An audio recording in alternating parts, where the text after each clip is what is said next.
1 Petrus 3 vers 15 sê, inteendeel, erken in julle harte Christus as die een wat seggenskap het. As julle dit doen en iemand vra julle uit oor die hoop wat in julle leef, wees altyd reg om te reageer. Is jy altyd gereed om 'n rede te gee vir die hoop wat in jou is? Ons het ons hoop in Jesus gevind. Hoop op redding en krag, beskerming en volharding, op veilige hawe en op stabiliteit. Hierdie hoop anker ons siele vir vandag en gee ons helder verwagtinge vir môre.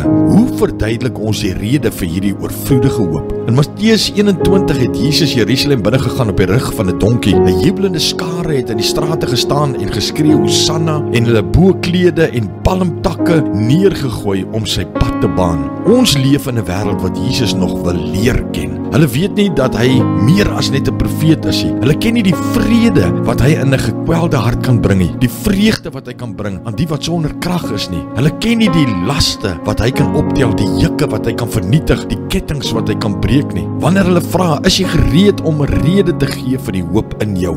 Wees versigtig om nie hierdie groot pragtige verlosser net 'n klein dingetjie te maak nie. Pas op om Jesus in 'n boks te sit. Dit gee net geleentheid vir mense om 'n deksel daarop te plaas en een kant toe te stoot. Wees gereed om 'n groot bohaai oor hom te maak. Alles oor die hoop wat ons elke wakker oomblik vul en selfs helderder môre beloof. Maar Vader, dankie Here. U is ons hoop en U maak ons vol hoop. Dit wat U gedoen het, dit wat U vir ons bewerkstellig het, dit gee vir ons hoop. U beloftes in die woord gee vir ons hoop. Dankie Here dat ons kan hoop hê. Ons loof U, ons prys U en ons eer U in Jesus se naam. Amen.